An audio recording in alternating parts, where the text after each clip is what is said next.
खामोशी से बनाते रहो पहचान अपनी, हवाएं गुनगुनाएगी नाम तुम्हारा.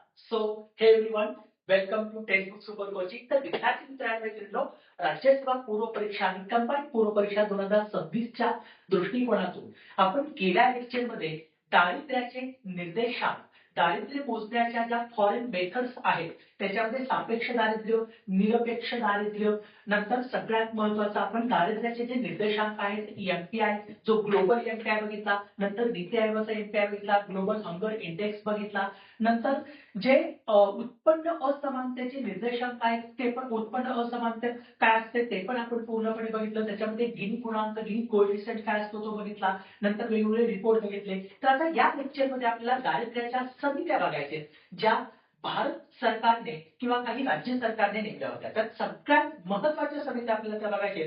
याच्यावरती दरवर्षी एमपीएससी पूर्व परीक्षेमध्ये क्वेश्चन विचारतेच.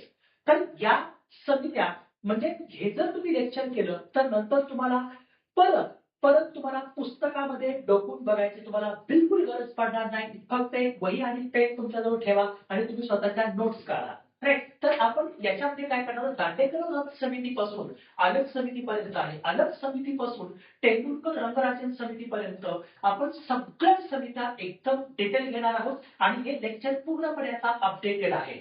राईट. तर हे लेक्चर सुरू करण्याअगोदर हा माझा रेफरल कोड आहे, कुपन कोड. जर तुम्ही कुठलाही टेक्स्टबुकचा सुपर पास खरेदी करत असाल, परचेस करत असाल, जेणेकरून तुम्हाला तिथं सगळ्या एक्झामचा ऍक्सेस मिळतो क्वेश्चन सॉल्व्हिंग साठी. राईट. तुम्हाला सगळ्या मॉक टेस्ट मिळतात, सगळे पीवायक्यू मिळतात, सगळे क्वेश्चन तिथे मिळतात.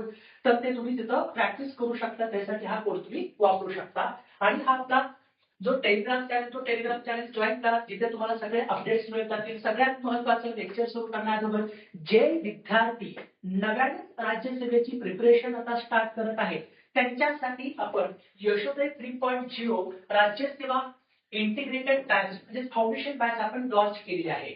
याच्यामध्ये जे नवीन विद्यार्थी जे नव्याने आता प्रिपेअर करण्यासाठी या स्पर्धा परीक्षेमध्ये उतरलेले आहेत त्यांच्यासाठी एकदम बेसिक पासून ऍडव्हान्स, बेसिक टू ऍडव्हान्स आपण पूर्व आणि मुख्य परीक्षेचा कम्प्लीट सिलेबस याच्यामध्ये तुम्हाला कव्हर करून देणार आहोत. आणि सगळ्यात महत्वाचं याच्यामध्ये लाईव्ह प्लस रेकॉर्डेड लेक्चर असणार आहे.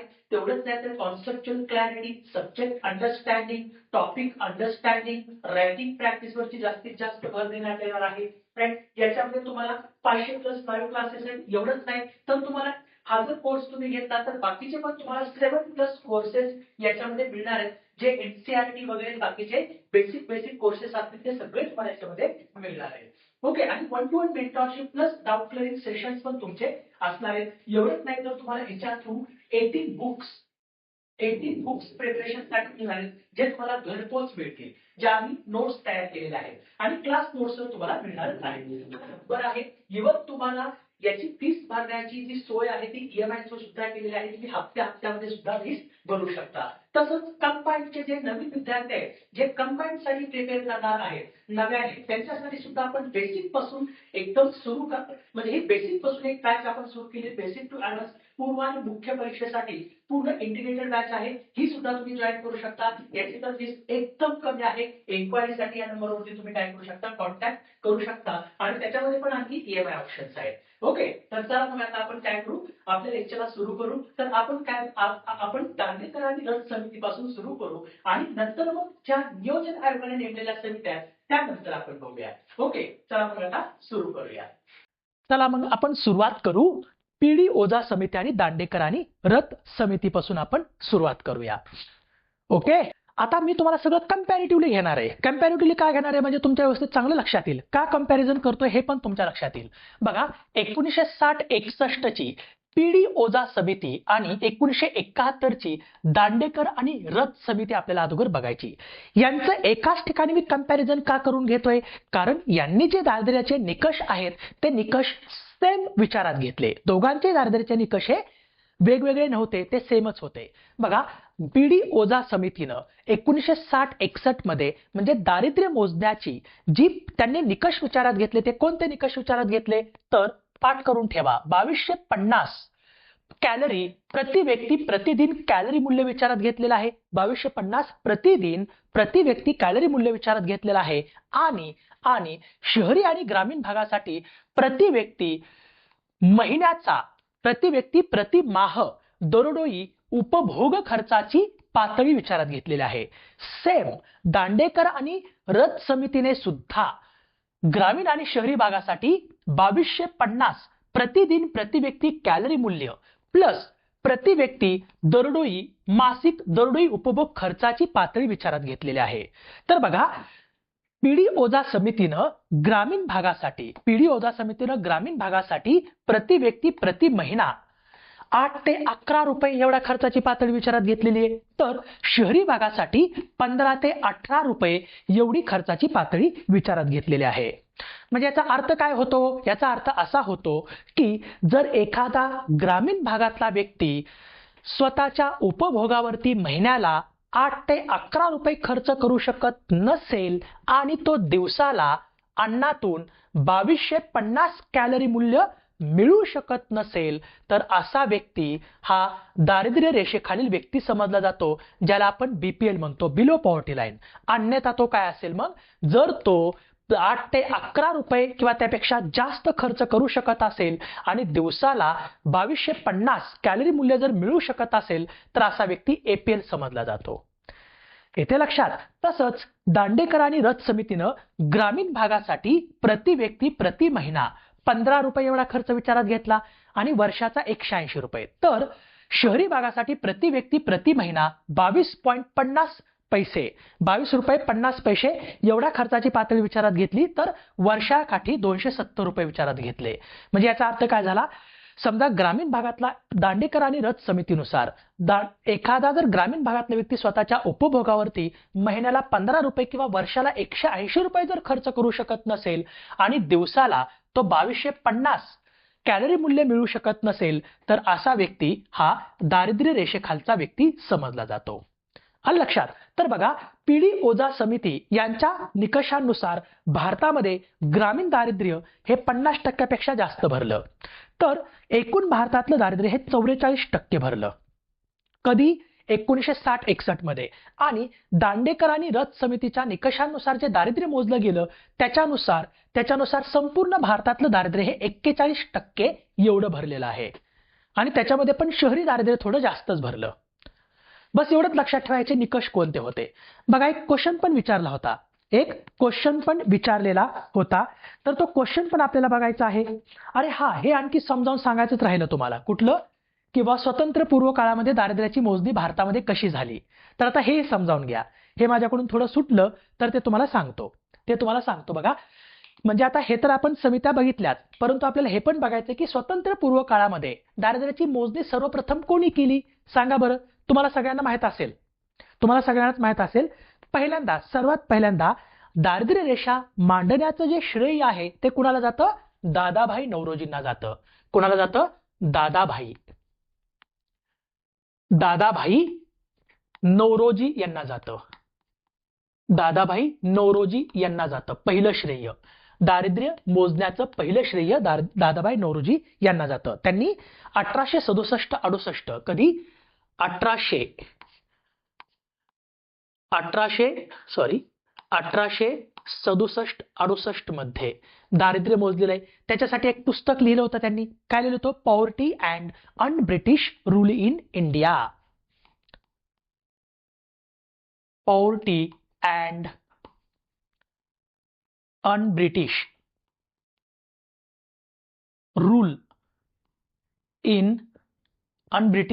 रूल इन इंडिया हे पुस्तक लिहिलं आणि या पुस्तकामध्ये सर्वप्रथम त्यांनी दारिद्र्य मोजण्याचं काम केलेलं आहे. आता सगळ्यात महत्वाचं आणखी काय? तर बघा, दादाभाई नौरोजींनी सुद्धा फक्त अन्न नावाचा घटक विचारात घेतलेला आहे. दारिद्र्य मोजण्यासाठी कोणता घटक विचारात घेतला? यांनी अन्न नावाचा घटक विचारात घेतला आणि त्याच्यासाठी त्यांनी एक वार्षिक दारिद्र्य रेषा सुद्धा विचारात घेतली. त्याच्यासाठी त्यांनी काय केलं? या अन्नावरचा वार्षिक खर्चाची पातळी, वार्षिक खर्चाची पातळी किती विचारात घेतली होती? ती विचारात घेतली होती 16 ते 35 रुपये. 16 ते 35 रुपये त्यावेळेस 16 ते 35 रुपये एवढी खर्चाची पातळी त्यांनी विचारात घेतली होती, दादाभाई नौरोजी यांनी. यस, एकदम बरोबर, सगळ्यांनी उत्तर दिलं. ड्रेन ऑफ वेल्थ वगैरे थेअरी वगैरे त्यांची. आता आणखी कुणी कुणी मांडलं तर बघा, 1938 मध्ये जी राष्ट्रीय नियोजन समिती स्थापन झाली होती, कोणाच्या अध्यक्षतेखाली झाली होती हो? जवाहरलाल नेहरू यांच्या अध्यक्षतेखाली झाली होती, काँग्रेसच्या हरिपुरा सेशन मध्ये, राईट. तर या राष्ट्रीय नियोजन समितीनं सुद्धा दारिद्र्य मोजण्याचं काम केलं होतं आणि त्यांनी 1938 मध्ये 15 ते 20 रुपये, किती, 15 ते 20 रुपये एवढा खर्चाची पातळी वार्षिक, बरं का, वार्षिक 15 ते 20 रुपये एवढे खर्चाची पातळी त्यांनी विचारात घेतली होती. सॉरी, वार्षिक नाही, वार्षिक नाही, त्यांनी मंथली घेतली होती, हे विचारात द्या. नंतर पुन्हा आलेला आहे ती मुंबई योजना. तुम्हाला सगळ्यांनाच माहिती आहे,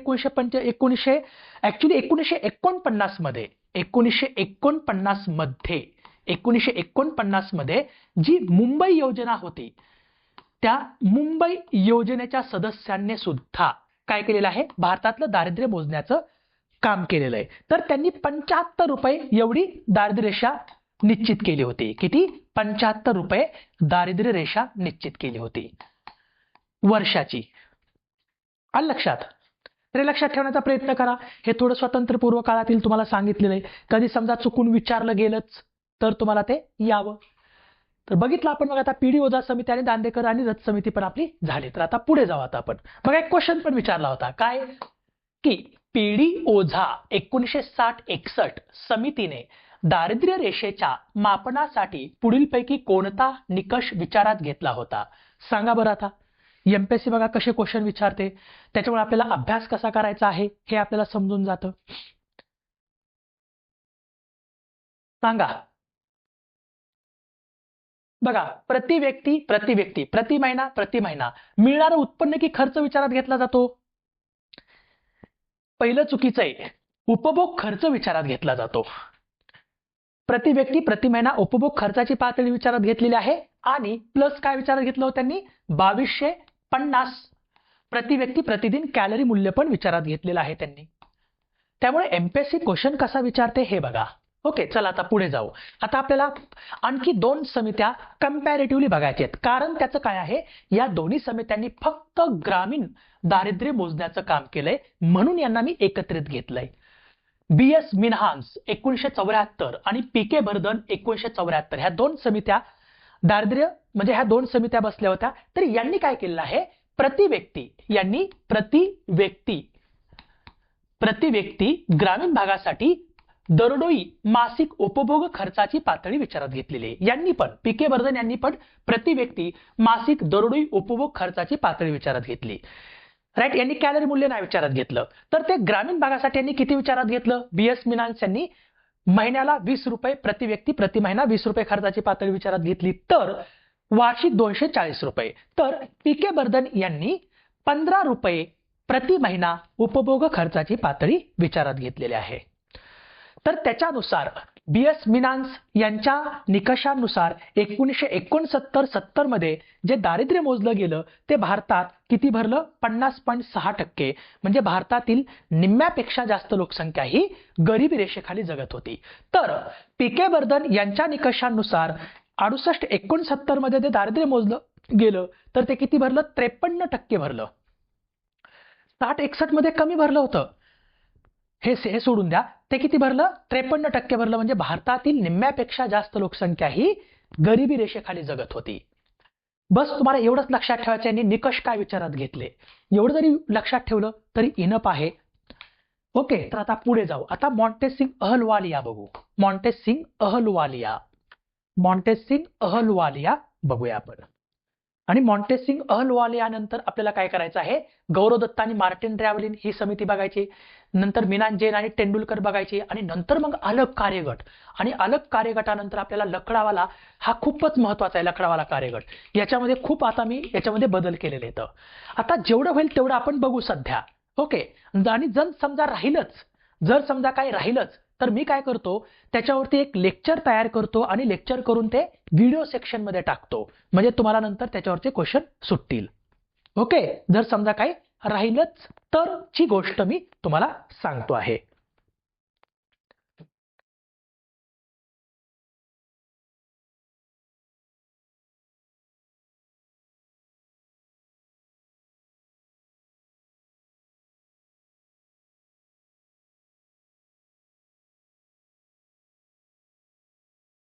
चला मग जाऊ आता पुढे.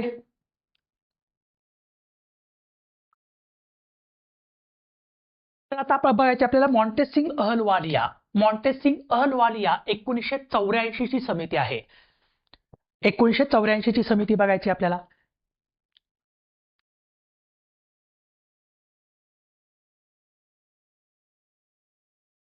Just minute. हा,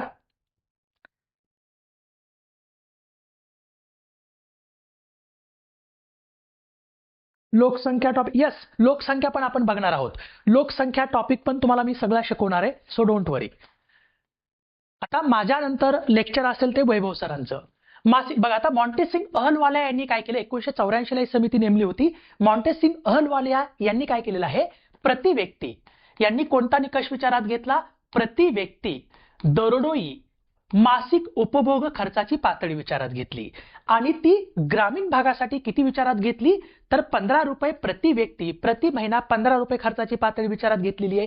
तर 180 रुपये वर्षाची पातळी विचारात घेतली. तर शहरी भागासाठी प्रति व्यक्ती प्रति महिना दरडोई उपभोग खर्चाची पातळी 20 रुपये त्यांनी निश्चित केली आणि ती वर्षासाठी 240 रुपये निश्चित केली.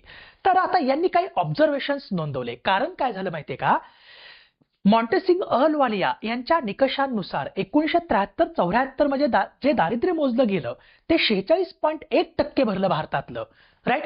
परंतु बघा, 1960-61 मध्ये ते 38.9% होतं. परंतु नंतर ते वाढलं, थोडं ते वाढलेलं आपल्याला कळतंय.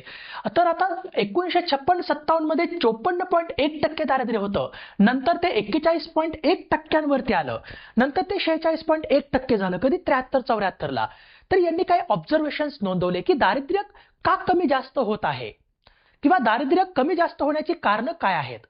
तर त्यांनी कारणं सांगितली, ते म्हणजे पहिलं म्हणजे हरित क्रांती. बघा, 1965 साली भारतामध्ये हरित क्रांतीची मुहूर्तमेढ रोवली. कशासाठी, तर अन्नधान्याचं उत्पादन वाढवणे आणि भारताला अन्नधान्याच्या बाबतीत स्वयंपूर्ण बनवण्यासाठी इंदिरा गांधी सरकारने 1965 मध्ये MS स्वामीनाथन यांच्या नेतृत्वाखाली हरित क्रांतीची मुहूर्तमेढ नॉर्थ इंडियामध्ये रोवली, राईट. हा जो नॉर्थ इंडियाचा जो वरचा जो गंगेचा सुपीक प्रदेश आहे त्याच्यामध्ये पंजाब, हरियाणा, राईट, आणि UP इथं मुहूर्तमेढ रोवली. तर मग तिथं त्याच्यासाठी त्यांना नंतर बँकांचं त्यांनी नॅशनलायझेशन पण केलं. 1969 ला 14 खाजगी बँकांचं राष्ट्रीयकरण केलं, ज्या बँकांच्या ठेवी 50 कोटींपेक्षा जास्त होत्या.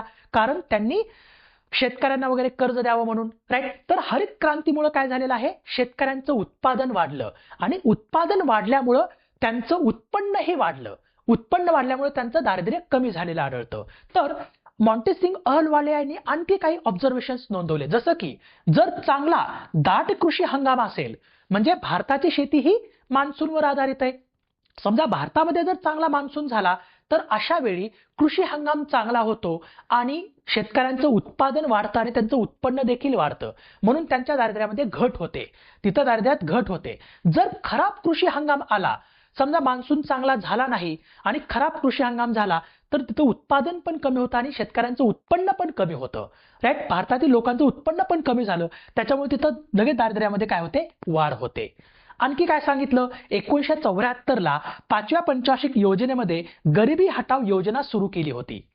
म्हणजे घोषणा केली होती 4थ्या पंचवार्षिक योजनेमध्ये, परंतु गरिबी हटाव योजना जी होती ती 5व्या पंचवार्षिक योजनेमध्ये सुरू केल्यामुळं तिथून पुढे काय झालेलं आहे, दारिद्र्य निर्मूलनाच्या योजना सुरू झाल्यामुळं दारिद्र्यामध्ये घट झालेली आढळून येते. तर यांनी काही ऑब्झर्वेशन्स नोंदवले, तर हे तुम्हाला काय करायचे, लक्षात ठेवायचं आहे. यस, गव्हाचं उत्पादन हरित क्रांतीमध्ये सर्वात जास्त झालं होतं, त्यासाठी हाय यील्डिंग व्हरायटी प्रोग्राम पण सुरुवात केला होता, राईट. तर आता पुढे जाऊ. आता आपल्याला बघायचे ते म्हणजे गौरव दत्त आणि मार्टिन रॅव्हलिन. गौरव दत्त आणि मार्टिन रॅव्हलिन ही समिती बघायची आहे. ही समिती का महत्वाची आहे, कारण या समितीने पहिल्यांदाच पॉवर्टी गॅप, पॉवर्टी गॅप ही कॉन्सेप्ट भारतामध्ये रुजू केली. पॉवर्टी गॅप ही कॉन्सेप्ट काय केलेली आहे, भारतामध्ये रुजू केलेली आहे. तर बघा, ही जी गौरव दत्त आणि मार्टिन रॅव्हलिन ही जी समिती होती त्यांनी 1989 मध्ये प्रादेशिक असमतोल आणि दारिद्र्य, regional disparities targeting and poverty in India याच्यावरती एक अहवाल दिला आणि त्या अहवालामध्ये त्यांनी काय केलेलं आहे, ऍक्च्युली कर्नाटक गव्हर्नमेंटची समिती होती, त्यांनी ऑल इंडियाचं दारिद्र्य मोजण्याचं पण काम केलेलं आहे. तर त्यांनी पहिल्यांदा पॉवर्टी गॅप ही कॉन्सेप्ट भारतामध्ये रुजू केली आणि त्यांनी असं म्हटलं की राष्ट्रीय दारिद्र्य रेषेपासूनचं अंतर म्हणजे पॉवर्टी गॅप असतो. तर त्याच्यासाठी त्यांनी भारतातील दारिद्र्य मोजण्यासाठी त्यांनी 2 निकष विचारात घेतले. कोणकोणते? ग्रामीण भागासाठी CPI-AL consumer price index agricultural लेबरचा विचारात घेतला आणि शहरी भागासाठी कंझ्युमर प्राइस इंडेक्स इंडस्ट्रियल वर्करचा विचारात घेतला आणि त्याच्यानुसार त्यांनी पॉवर्टी लाईन डिसाईड केली. कधी? 1983 मध्ये. 1983 मध्ये भारताची पॉवर्टी लाईन त्यांनी किती डिसाईड केलेली आहे? 89 रुपये एवढी डिसाईड केली. बघा, दारिद्र्याची रेषा किती डिसाईड केली मार्टिन आणि रॅव्हलिन यांनी? 89 रुपये. तर यांची कॉन्सेप्ट काय होती पॉवर्टी गॅपची? आता ती समजावून घेऊ आपण. टोटल पॉवर्टी गॅप काय असतं? टोटल पॉवर्टी गॅप काय असतो? आता बघा, ही आपली काय आहे? दारिद्र्य रेषा आहे. ही दारिद्र्य रेषा आहे. मार्टिन रॅव्हलिन आणि गौरव दत्त यांनी दारिद्र्य रेषा किती ठरवली होती पॉवर्टी लाईन? 89 रुपये. म्हणजे ही दारिद्र्य रेषा किती आहे? 89 रुपये. ही आपली राष्ट्रीय दारिद्र्य रेषा आहे, 89 रुपये. तर यांचं काय म्हणणं होतं की राष्ट्रीय दारिद्र्य रेषेपासूनचं अंतर म्हणजे पॉवर्टी गॅप असतो. म्हणजे आता ही 89 रुपये दारिद्र्य रेषा आहे. समजा काही लोकांचं, समजा ए नावाचा व्यक्ती आहे, बी नावाचा व्यक्ती आहे, सी नावाचा व्यक्ती आणि डी नावाचा व्यक्ती आहे. समजा डी नावाच्या व्यक्तीचं, समजा तो राष्ट्रीय दारिद्र्य रेषा जी त्यांनी ठरवली होती ती कशावर ठरवली होती? 89 रुपये. म्हणजे 89 रुपये ही त्यांनी किती ठरवली होती? 1983 ला मंथली ठरवली होती. राईट. तर समजा एखादा व्यक्ती स्वतःच्या उपभोगावरती जर 89 रुपये खर्च करू शकत नसेल किंवा एखादा व्यक्ती 89 रुपये कमाई करत नसेल, राईट, तर तो काय दारिद्र्यरेषेखालचा व्यक्ती समजला जात होता. आता पॉवर्टी गॅप काय असतं ते समजावून घेऊ. समजा एखाद्या व्यक्तीचं, समजा इन्कम आहे, समजा एखाद्या व्यक्तीचं इन्कम आहे 89 रुपये, डी व्यक्तीचं इन्कम 89 रुपये, सी व्यक्तीचं समजा 80 रुपये आहे, बी व्यक्तीचं समजा 70 रुपये आहे, ए व्यक्तीचं समजा 50 रुपये आहे. राईट. तर आता ही जी पॉवर्टी गॅप आहे, पॉवर्टी गॅप लाईन म्हणजे टीपीजी, टोटल पॉवर्टी गॅप काय असतो? दारिद्र्य रेषेपासूनचं अंतर म्हणजे टोटल पॉवर्टी गॅप असतो. आता डीचं उत्पन्न हे दारिद्र्य रेषेच्या म्हणजे दारिद्र्य रेषेपासूनचं अंतर आणि डीचं उत्पन्न 89 रुपये असल्यामुळं त्याच्यातलं अंतर एकदम कमी आहे. परंतु सीचं 80 रुपये आहे त्याच्यामुळे वाढत गेलं, बीचं 70 रुपये ते पण वाढलं अंतर, एचं फक्त 50 रुपये आहे तर त्याचं पण अंतर वाढत गेलं. म्हणजे यालाच काय म्हणतात? ही अशी लाईन तयार झाली. मग यालाच काय म्हणतात? टोटल पॉवर्टी गॅप म्हणतात. दारिद्र्य रेषेपासूनचं अंतर म्हणजे काय असतं? टोटल पॉवर्टी गॅप असतो. समजा एखाद्या ई नावाच्या व्यक्तीचं 100 रुपये इन्कम असेल, मग तो काय कुठं असेल? या दारिद्र्य रेषेवर असेल. म्हणजेच ही काय असते? या दारिद्र्य रेषेपासूनचं जसं ज्यांचं उत्पन्न आहे त्याच्यानुसार त्यांच्यामध्ये पॉवर्टी गॅप तयार होतो. राईट. त्याला म्हणतात टोटल पॉवर्टी गॅप म्हणतात. येते लक्षात? तरी लक्षात ठेवण्याचा प्रयत्न करा. पॉवर्टी लाईन किती डिसाईड केली होती? 89 रुपये. तर या गौरव दत्त आणि मार्टिन रॅव्हलिन नुसार ऑल इंडियामध्ये ग्रामीण म्हणजे अर्बन भागामध्ये, शहरी भागामध्ये 40.3% दारिद्र्याचं प्रमाण आढळलं, तर ग्रामीण भागामध्ये 45.7% दारिद्र्य आढळलं. तर एकूण भारतामध्ये 43.90 एवढं दारिद्र्य आढळलं. कधी? 1983 मध्ये. आया ध्यान में? आहे की नाही? लक्षात ठेवा, हे खूप महत्वाचं आहे. आता चला पुढे जाऊ. आता मिनहास, जैन आणि तेंडुलकर 1991 ची समिती बघू. मिनहास, जैन आणि तेंडुलकर. यस, क्वेश्चन आला होता. टोटल पॉवर्टी गॅप वरती पण क्वेश्चन आला होता, बरोबर. तर तो फक्त मी थोडक्यात तुम्हाला समजावून सांगितली, टोटल पॉवर्टी गॅप काय असते किंवा पॉवर्टी गॅप काय असतो. तर आता पुढची समिती बघू, ती म्हणजे मिनहास, जैन आणि तेंडुलकर 1991 ची समिती. बघा, मिनहास, जैन आणि तेंडुलकर ही जी समिती होती, या समितीनं कोणते निकष विचारात घेतले? तर ग्रामीण भागासाठी कृषी मजुरांसाठी ग्राहक किंमत निर्देशांक म्हणजे CPI-AL, जो गौरव दत्त आणि मार्टिन रॅव्हलिन यांनी विचारात घेतले होते निकष, तेच विचारात घेतले यांनी पण निकष. तर ग्रामीण भागासाठी कृषी मजुरांसाठीचा ग्राहक किंमत निर्देशांक विचारात घेतला आणि शहरी भागासाठी औद्योगिक कामगारांसाठीचा ग्राहक किंमत निर्देशांक यांनी विचारात घेतला. शहरी भागासाठी दोन निर्देशांक विचारात घेतले यांनी. एक म्हणजे ग्राहक किंमत निर्देशांक इंडस्ट्रियल वर्करचा आणि दुसरा म्हणजे ग्राहक किंमत निर्देशांक गैर हातमजुरी करणाऱ्या कर्मचाऱ्यांसाठीचा. गैर हातमजुरी करणाऱ्या कर्मचाऱ्यांसाठीचा म्हणजे जे IT मध्ये चेअरवर बसून काम करणारे मजूर, बरोबर, त्यांचा इथे काय केलेलं आहे त्यांनी. तर हे दोन निकष त्यांनी विचारात घेतले. ग्रामीण भागासाठी CPI-AL तर शहरी भागासाठी CPI-IW आणि CPI-NM हा विचारात घेतला आणि त्याच्यानुसार मग त्यांनी काय केलेलं आहे, दारिद्र्य मोजण्याचं काम केलं. तर प्लॅनिंग कमिशननं यांच्या निकषांनुसार ज्यावेळेस दारिद्र्य काढलं गेलं, प्लॅनिंग कमिशनने यांच्या निकषांनुसार ज्यावेळेस दारिद्र्य मोजलं ते 1987-88 मध्ये ग्रामीण भागामध्ये 1987-88 मध्ये किती भरलं, 32.7% भरलं. तर शहरी भागामध्ये 19.4% एवढे भरलं. तर ऑल इंडियामध्ये ते किती भरलेलं आहे, 29.2% एवढं भरलं. कधी भरलं हे, तर 1987-88 मध्ये. हे लक्षात ठेवण्याचा प्रयत्न करा. आगे ध्यान में. सो बघा, आपण आधीच्या म्हणजे नियोजन आयोगाच्या आधीच्या म्हणजे ज्या नीती, आता पुढच्या ज्या समित्या आहेत त्या पुढच्या समित्या नियोजन आयोगाने नेमलेल्या होत्या. सगळ्यात महत्वाची अलग समिती, अलग कार्यगट. आता व्यवस्थित लक्षपूर्वक करा आणि एक वही आणि पेन काढून ठेवा. तुम्हाला तुमचा क्वेश्चनच जाणार नाही. वही आणि पेन काढून ठेवा आणि तुम्ही स्वतःच्या नोट्स पण तयार करा. ओके, तो चलो आपण सुरुवात करू अलग समितीपासून. तर बघा, तुम्ही जास्तीत जास्त ह्या लेक्चरकडे लक्ष द्या म्हणजे जेणेकरून तुम्हाला त्याचा फायदा होईल. जास्तीत जास्त म्हणजे काय, गप्पा मारण्यामध्ये वेळ घालू नका, कारण 4 जानेवारी आता समोर आलेली आहे. फक्त एक आठवडा बाकी आहे 4 जानेवारीसाठी. आलं का लक्षात? तर आता मग व्यवस्थित लक्षपूर्वक या गोष्टी सगळ्या करा, लक्षपूर्वक लेक्चर करा आणि सगळ्यात महत्वाचं जसं सांगितलं मी की वही आणि पेन काढून ठेवा. तर चला मग आपण सुरुवात करू अलग समितीपासून. बघा, ही जी अलग समिती आहे ती प्लॅनिंग कमिशनने 1979 मध्ये, प्लॅनिंग नियोजन आयोगाने 1979 मध्ये दारिद्र्य रेषा ठरवण्यासाठी सर्वप्रथम नेमलेली समिती आहे. ती कुणाच्या अध्यक्षतेखाली नेमली, तर डॉक्टर Y.K. अलग यांच्या अध्यक्षतेखाली नेमली. आता डॉक्टर Y.K. अलग यांनी राष्ट्रीय स्तरावरती ग्रामीण आणि शहरी दारिद्र्य मोजण्यासाठी त्यांनी काही निकष तयार केले.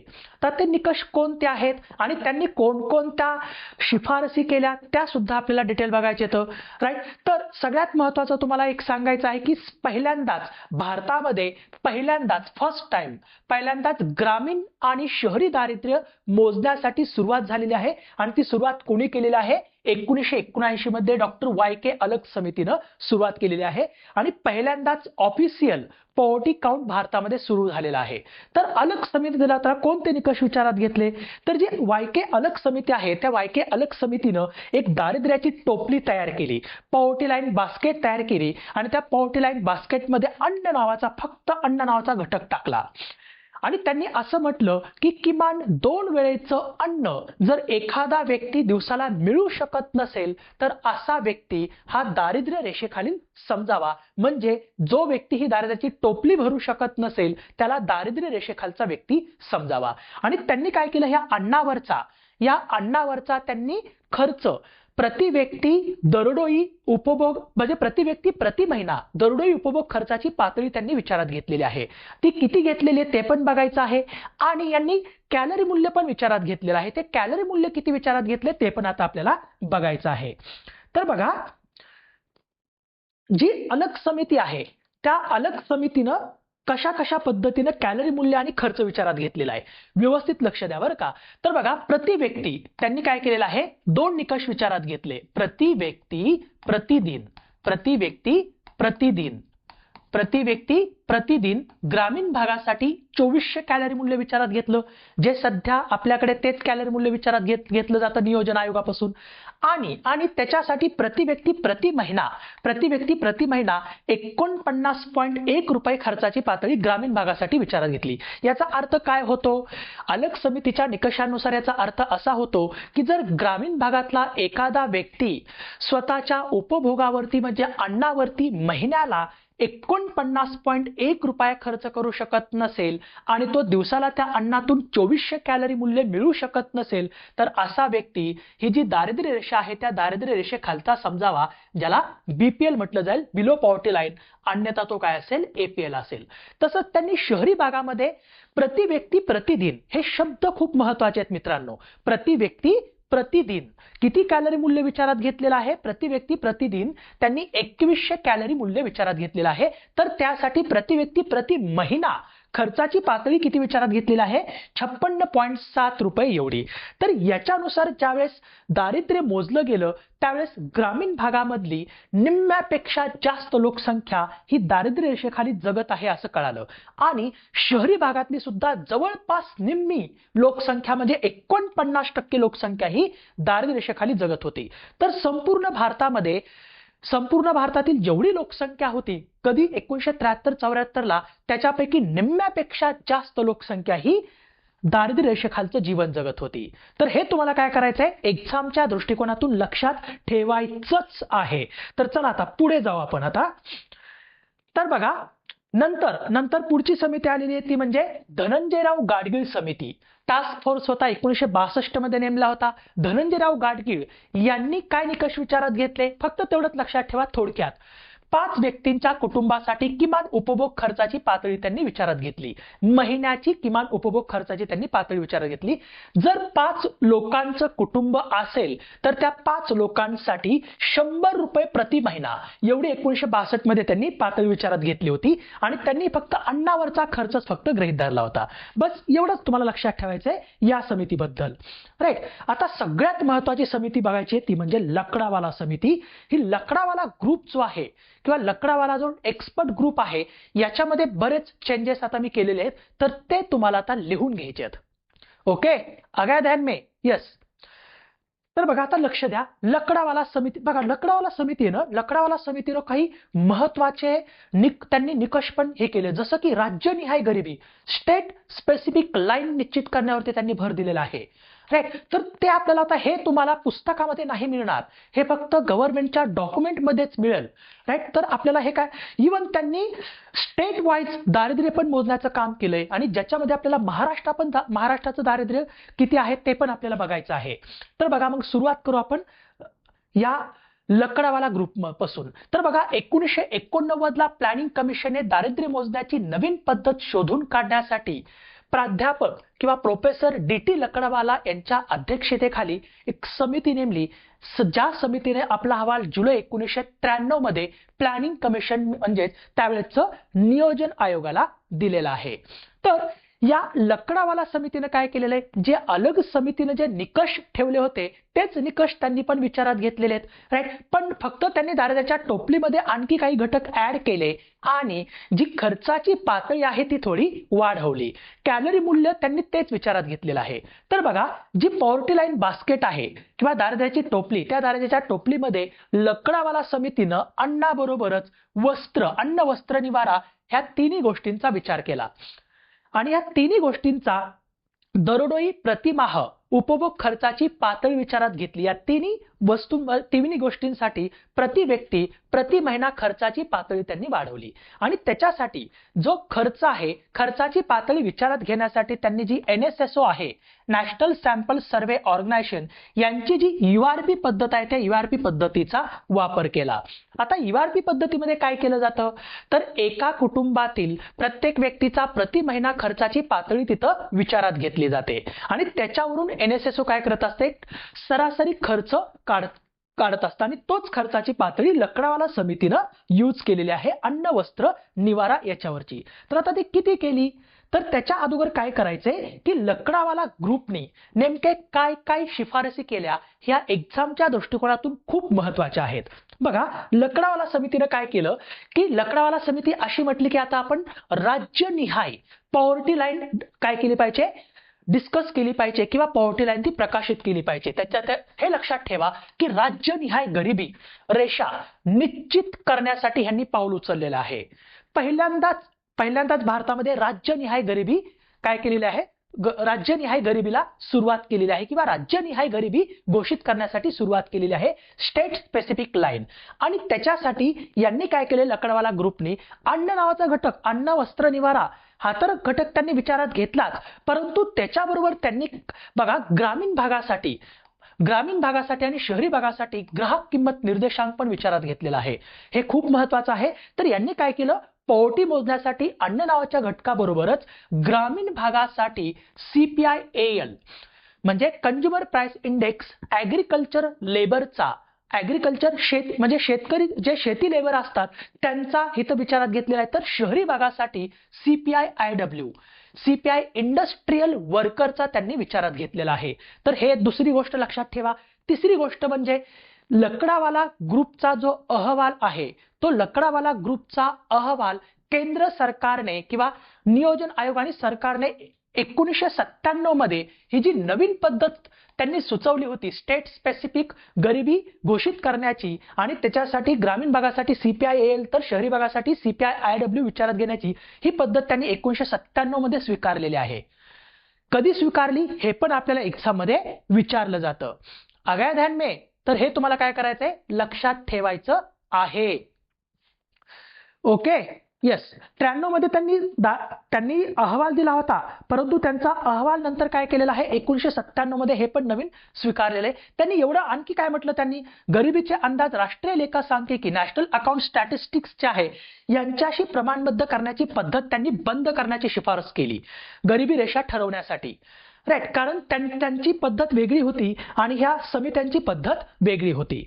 आता मग या लकडावाला समितीच्या शिफारसीवरून त्यांनी कोणकोणते निकष याच्यामध्ये आणले, तर यांनी काय केलं, जे कॅलरी मूल्य ते पण विचारात घेतलं. प्रति व्यक्ती, बघा यांनी ग्रामीण भागासाठी प्रति व्यक्ती प्रतिदिन, ग्रामीण भागासाठी 2400 कॅलरी मूल्य अलग समिती एवढंच विचारात घेतलं. तर शहरी भागासाठी प्रति व्यक्ती प्रतिदिन 2100 कॅलरी मूल्य विचारात घेतलेलं आहे. हे तुम्हाला काय करायचंय, व्यवस्थित लक्षात ठेवायचं आहे. तर त्याच्यासाठी खर्चाची पातळी किती विचारात घेतली, तर लकडावाला समितीने 1993-94 मध्ये प्रति व्यक्ती प्रति महिना ग्रामीण भागासाठी 205 रुपये 84 पैसे, किती, 205 रुपये 84 पैसे एवढी खर्चाची पातळी विचारात घेतली. आणि शहरी भागासाठी प्रति व्यक्ती प्रति महिना 281 रुपये 35 पैसे किंवा 281.35 रुपये एवढी खर्चाची पातळी विचारात घेतली. याचा अर्थ काय झाला, जर एखादा शहरी भागातला व्यक्ती स्वतःच्या उपभोगावरती महिन्याला 281.35 रुपये खर्च करू शकत नसेल आणि तो दिवसातून 2100 कॅलरी मूल्य अन्नातून मिळू शकत नसेल, तर असा शहरी भागातला व्यक्ती हा BPL बिलो पॉवर्टी लाईन ठरवला गेला. येथे लक्षात तुमच्या काय सांगतोय ते, तर व्यवस्थित लक्ष द्या, लक्षपूर्वक हे लेक्चर करायचे तुम्हाला. तर आता बघा पुढे जाऊ. आता तर या लकडावाला ग्रुपच्या शिफारसीवरून किंवा निकषांवरून भारतामध्ये किती दारिद्र्य मिळालं, तर 1993-94 ला ग्रामीण भागामध्ये जे प्लॅनिंग कमिशन आहे त्या प्लॅनिंग कमिशनला 37.3% दारिद्र्य आढळलं. तर शहरी भागामध्ये 32.4% एवढं दारिद्र्य आढळलं. तर एकूण भारतामध्ये हे दारिद्र्य किती आढळलेलं आहे, 36% एवढं दारिद्र्य आढळलेलं आहे. आगया ध्यान में, चला तर मग आता पुढे जाऊ. आता ह्यांनी काय म्हटलं होतं की स्टेट स्पेसिफिक जे दारिद्र्य आहे ते दारिद्र्य मोजण्यासाठी ह्यांनी सुरुवात केलेली आहे. तर त्याच्यामध्ये आपण महाराष्ट्राचं बघू. त्याच्यामध्ये महाराष्ट्राचं अलग जी लकडावाला ग्रुप आहे त्या लकडावाला ग्रुपच्या निकषानुसार महाराष्ट्रामधलं दारिद्र्य बघितलं आपण. बघा 16 नंबरला महाराष्ट्र दिलेला आहे. हे गव्हर्नमेंटच्या डॉक्युमेंट मधला स्क्रीनशॉट जशाच तसा घेतलाय बरं का मी, म्हणजे याच्यामध्ये पूर्ण 100% ऑथेंटिक इन्फॉर्मेशन आहे ही. तर बघा महाराष्ट्रामध्ये 1993-94 ला एकूण दारिद्र्य किती आढळलेलं आहे, 36.9%, तर ते ग्रामीण भागामध्ये 37.9% आणि शहरी भागामध्ये 35.2% आढळलं. तर 2004-5 ला ज्यावेळेस प्लॅनिंग कमिशनने लकडावाला ग्रुपच्या निकषांनुसार दारिद्र्य मोजलं त्यावेळेस आपल्या महाराष्ट्रामध्ये 30.7% एवढं दारिद्र्य आढळलेलं आहे. किती? 30.7% एवढं दारिद्र्य आढळलेलं आहे. आलं लक्षात? 16वा नंबर वगैरे असं काही नाही बरं का महाराष्ट्राचा. नंबर 16वा वगैरे नाहीये. राईट, त्याच्यामध्ये असं काय लक्षात ठेवू नका. महाराष्ट्रामध्ये 1993-94 ला 36.9%, तर 2004-5 ला ग्रामीण भागामध्ये 29.6% आणि शहरी भागामध्ये 32.2%. तर एकूण महाराष्ट्रामधलं दारिद्र्य 30.7% एवढं भरलेलं आहे. हेच तुम्हाला काय करायचं आहे, थोडक्यात लक्षात ठेवायचं आहे. आलं लक्षात? तर आता लकडावाला ग्रुप जो आहे, लकडावाला ग्रुपच्या निकषानुसार 2004-5 मध्ये संपूर्ण भारतामध्ये किती दारिद्र्य आढळलेलं आहे, तर ते बघा, संपूर्ण भारतामध्ये ग्रामीण भागामध्ये 2004-5 मध्ये 28.3% आणि शहरी भागामध्ये 25.7%. तर एकूण भारतामध्ये ते 27.5% भरलंय. 93-94 ला किती भरलं होतं? 36% भरलं होतं. ते 36%वरून 2004-5 ला 27.5% वरती आलेलं आहे. परंतु 2004-5 ला नियोजन आयोगानं एक गोष्ट चेंज केली. त्याच्यामध्ये त्यांनी काय केलं, उपभोग खर्चाची पातळी फक्त त्यांनी वाढवलेली होती. नियोजन आयोगानं 1995 नंतर 2004-5 ला लकडावाला समितीच्या निकषांनुसार जे दारिद्र्य मोजलं त्याच्यासाठी वेगळी खर्चाची पातळी त्यांनी विचारात घेतलेली आहे. तर ती खर्चाची पातळी किती विचारात घेतली, तर त्यांनी कॅलरी मूल्य तर विचारात घेतलं. ग्रामीण भागासाठी 2400 प्रति व्यक्ती प्रतिदिन कॅलरी मूल्य आणि शहरी भागासाठी 2100 प्रति व्यक्ती प्रतिदिन कॅलरी मूल्य विचारात घेतलेलं आहे. परंतु नियोजन आयोगाने तर खर्चाची पातळी 2004-5 साठी वाढवलेली आहे. तर ती किती वाढवलेली आहे, तर 356.3 रुपये प्रति महिना, प्रति व्यक्ती प्रति महिना खर्चाची पातळी 356.3 रुपये एवढी केलेली आहे. तर ती ग्रामीण भागासाठी आणि शहरी भागासाठी प्रति व्यक्ती प्रति महिना 538.6 रुपये एवढी खर्चाची पातळी विचारात घेतली. आणि त्याच्यानुसार ज्यावेळेस दारिद्र्य मोजलं होतं ते भरलं होतं 27.5%. म्हणजे 93-94 ला हे दारिद्र्य किती होतं? 1993-94 ला हे दारिद्र्य लकडावाला ग्रुपच्या निकषानुसार 36% होतं. तर ते 2004-5 मध्ये किती भरलेलं आहे? 2004-5 मध्ये 27.5% एवढं भारतामध्ये दारिद्र्य आढळलेलं आहे. येते लक्षात तुमच्या? एवढी गरिबी महाराष्ट्रात, हो एवढी गरिबी महाराष्ट्रात, आणि ती त्यावेळी होती 2004-5 ला. राईट, आता ती कमी झालेली असेल, डोंट वरी. गरिबी बेरोजगारी दोन्ही वाढलेलं आहे सगळंच. आता चला पुढे जाऊ. आता जसं मगाशी मी तुम्हाला सांगितलं की बाबा लकडावाला ग्रुपनी युनिफॉर्म रिकॉल पिरियडचा यूज केला खर्चाची पातळी विचारात घेण्यासाठी. मग ही URP, MRP आणि MMRP NSSO पद्धत काय आहे ती पण मी तुम्हाला थोडक्यात सांगतो. मगाशी तुम्हाला तर सांगितली URP पद्धतीमध्ये NSSO काय करतं, तर एका कुटुंबातील प्रत्येक व्यक्तीचा प्रतिमाह खर्च विचारात घेऊन त्यांची सरासरी खर्च तो काढला जातो. तर MRP पद्धतीमध्ये मिक्स रिकॉल पिरियड मध्ये काय केलं जातं, URP पण विचारात घेतलं जातो. म्हणजे कुटुंबातील प्रत्येक व्यक्तीचा प्रतिमाह खर्चाची पातळी पण विचारात घेतली जाते आणि प्लस 5 वस्तूंवरचा खर्च त्याच्यामध्ये विचारात घेतला जातो. त्या 5 वस्तू कोणत्या? कपडे, चप्पल, आपल्याला लागणाऱ्या टिकाऊ वस्तू, शिक्षण आणि आरोग्य याच्यावरचा त्याच्यामध्ये वार्षिक खर्च विचारात घेतला जातो. बघा, प्रतिमाह आणि वार्षिक खर्च विचारात घेऊन मग MRP पद्धत त्यांनी काय केलेली आहे, तर डिस्कवर केलेली आहे मिक्स रिकॉल पिरियड. तर त्याच्यामध्ये याच्यावरून मग त्यांचा सरासरी खर्च काढला जातो आणि याचाच आधार घेऊन लकडावाला समितीने कशाचा आधार घेतला? URP पद्धतीचा फक्त आधार घेतलेला होता त्यांची खर्चाची पातळी काढण्यासाठी. इव्हन नियोजन आयोगाने सुद्धा 2004-5 मध्ये URP पद्धतीचा वापर करूनच खर्चाची पातळी ठरवलेली आहे. येते लक्षात तुमच्या? हा, तर चला मग आता सगळ्यात महत्वाची पुढची समितीकडे जाऊ आपण. आता ही तर समिती सगळ्यांना तोंडपाठ असेल, परंतु बरेच विद्यार्थी कन्फ्यूज होतात. सगळ्यांना ही समिती येत असते पण बरेच विद्यार्थी कन्फ्यूज होतात आणि उत्तर चुकतात. सो त्याच्यामुळे आता परत एकदा तुम्ही रिव्हिजन करून घ्या समितीची. बघा, परत सगळ्यात महत्वाची समिती ही तर सुरेश तेंडुलकर समिती आणि नंतर आलेली रंगराजन समिती ही खूप महत्वाची आहे.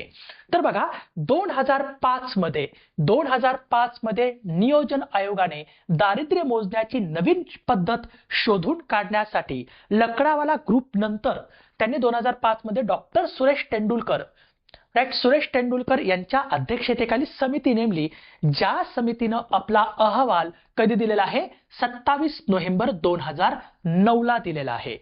तर आता या समितीनं काही त्रुटी दाखवल्या दारिद्र्यातल्या आणि त्यांनी काही नवीन शिफारसी पण केल्या.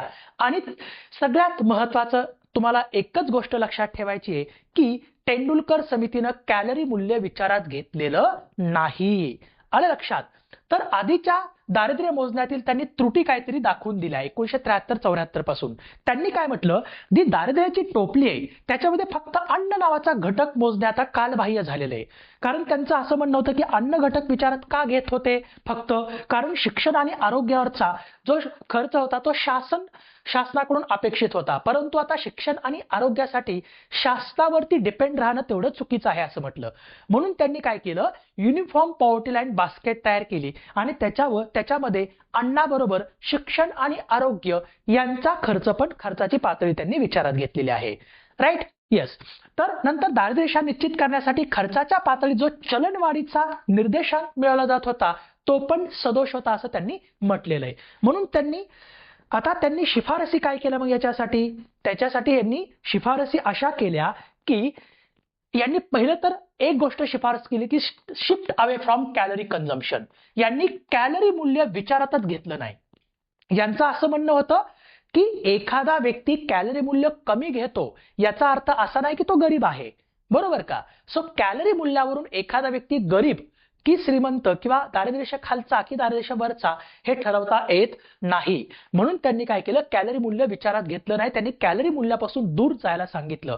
त्यांनी युनिफॉर्म पॉवर्टी लाईन बास्केट तयार केली आणि त्यांनी प्राइस ऍडजस्टमेंट प्रोसिजर पण चेंज करून त्यांनी काय केलं, या युनिफॉर्म पॉवर्टी लाईन बास्केटमध्ये प्रायव्हेट एक्सपेंडिचर हेल्थ आणि एज्युकेशन वरचा म्हणजे अन्नाबरोबर शिक्षण आणि आरोग्यावरचा प्रायव्हेट एक्सपेंडिचर वैयक्तिक खर्च त्यांनी विचारात घेतलेला आहे. परंतु याच्यासाठी कोणत्या पद्धतीचा खर्चाची पातळी विचारात घेण्यासाठी या तेंडुलकर समितीनं NSSOच्या कोणत्या पद्धतीचा विचार केला, तर कमिटीने रिकमेंड केले की MRP पद्धती वापरावी. URP पेक्षा MRP पद्धतीचा वापर करून त्यांनी काय केलेला आहे, खर्चाची पातळी विचारात घेतलेली आहे. आलं लक्षात? तर बघा एक क्वेश्चन पण विचारला होता. आता हा क्वेश्चन बरं ठीक आहे, हा क्वेश्चन आपण नंतर सोडू. तर आता बघा यांनी काय केलं, युनिफॉर्म बास्केट लाईन तयार केली तेंडुलकर समितीनं आणि त्या बास्केट लाईन मध्ये दारिद्र्याच्या टोपलीमध्ये त्यांनी अन्नाबरोबर शिक्षण आणि आरोग्य या दोन्हींवरचा काय केला, खर्चाची पातळी विचारात घेतली. आणि शिक्षण आणि आरोग्यावरचा जो खर्चाची पातळी त्यांना विचारात घ्यायची होती त्याच्यासाठी त्यांनी म्हणजे प्राइस ऍडजस्टमेंट साठी त्यांनी बेस इयर 1973-74 ला शिक्षण आणि आरोग्यासाठी जो खर्च लागत होता त्या खर्चाला ऍडजस्टमेंट करून आत्ताचा त्यांनी काय केलं, 2004-05, 2009-10 आणि 2011-12 ची काय केलेली आहे, त्यांनी प्राइस किंवा त्याच्यावरचा खर्च त्यांनी पातळी वाढवलेली आहे. राईट? फक्त त्यासाठी बेस इयर कुठलं वापरलेलं आहे, 1973-74चं. म्हणून त्यांनी अन्नाबरोबर शिक्षण आणि आरोग्याचा खर्च विचारात घेऊन वैयक्तिक उपभोग खर्चाची पातळी वाढवलेली आहे. तर आता ही किती वाढवली, तर ते आपल्याला काय करायचं आहे, पाठ करून टाकायचं आहे. पाठ करायचं आहे.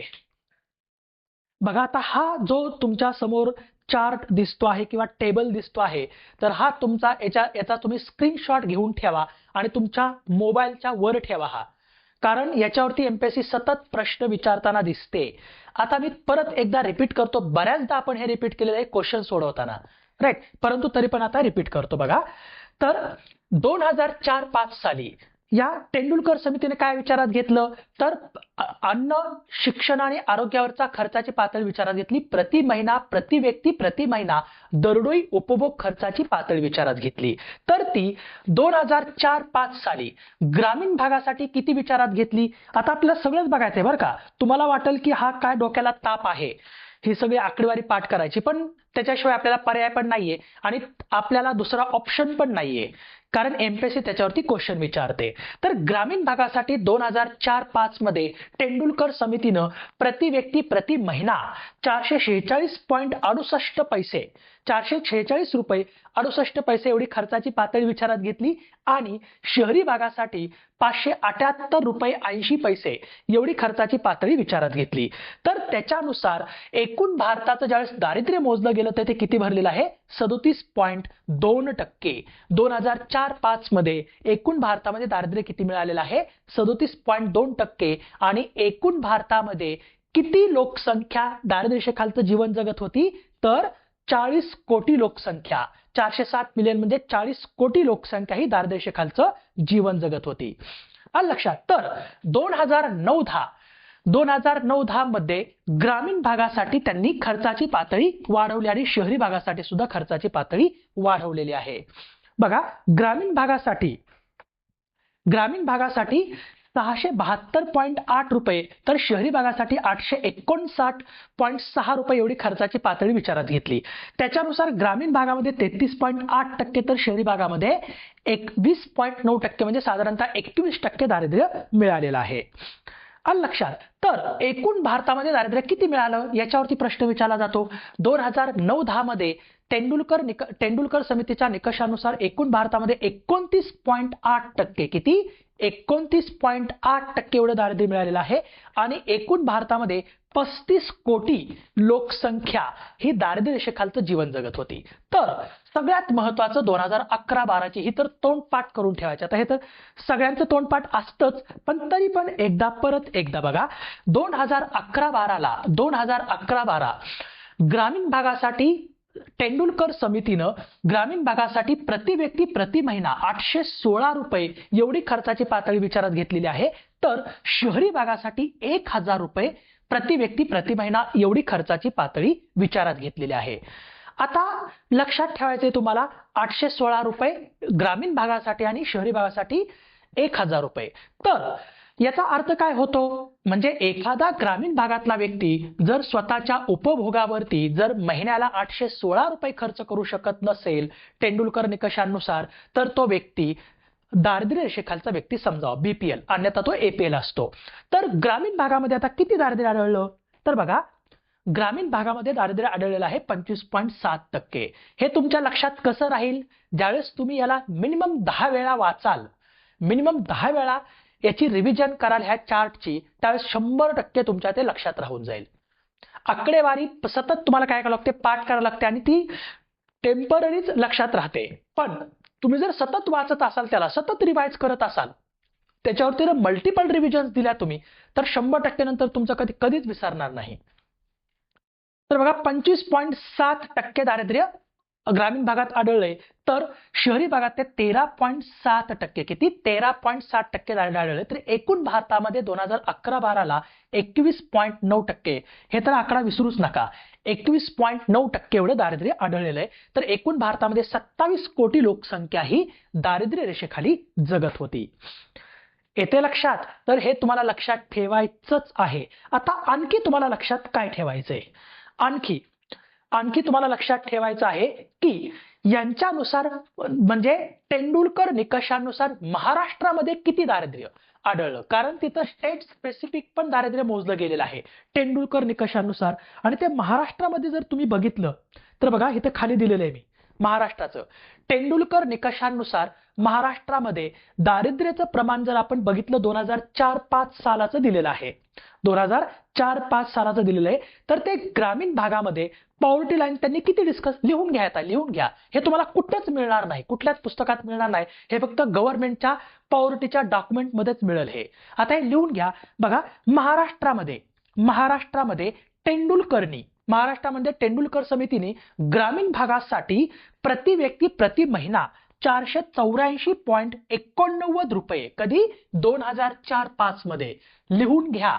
महाराष्ट्रामध्ये 2004-5 साली ग्रामीण भागासाठी प्रति व्यक्ती प्रति महिना 484.89 रुपये एवढी खर्चाची पातळी विचारात घेतली, तर शहरी भागासाठी 31.85 एवढी खर्चाची पातळी विचारात घेतली. कुठं? महाराष्ट्रासाठी. तर याच्यावरून ज्यावेळेस दारिद्र्य मोजलं गेलं त्यावेळेस ते ग्रामीण भागामध्ये किती भरलेलं आहे? 47.90%, म्हणजे जवळपास 48% एवढी जनता ग्रामीण भागातली 2004-05 ला तेंडुलकर निकषानुसार महाराष्ट्रामधली गरीब होती. तर महाराष्ट्रामध्येच शहरी भागातलं दारिद्र्य किती आढळलेलं आहे? तेंडुलकर निकषानुसार 2004-05 ला 25.60%, 25.60% शहरी भागातलं दारिद्र्य आढळलेलं आहे. आणि त्याच्यासाठी खर्चाची पातळी किती विचारात घेतली होती महाराष्ट्रामध्ये? प्रति व्यक्ती प्रति महिना 631.85 पैसे, 631 रुपये 85 पैसे. तर एकूण संपूर्ण महाराष्ट्रामध्ये जर दारिद्र्य तुम्ही बघितलं तेंडुलकर निकषानुसार तर ते किती भरलेलं आहे? 38.10%, 38.10% एवढं दारिद्र्य आढळलेलं आहे. हे स्टेट स्पेसिफिक दारिद्र्य हे लकडावाला ग्रुप पासून मोजायला भारतामध्ये सुरुवात झालेली आहे. राईट, ते तेंडुलकरनी पण नंतर मोजलेलं आहे. सो हे नेहमी लक्षात ठेवा. महाराष्ट्रासाठी त्यांनी किती खर्चाची पातळी विचारात घेतली आणि महाराष्ट्रामध्ये किती दारिद्र्य आढळलेलं आहे 2004-05 साली. येते लक्षात? सर थोडे बाजूला व्हा, स्क्रीनशॉट घ्यायचा आहे. ओके, घ्या स्क्रीनशॉट घ्या.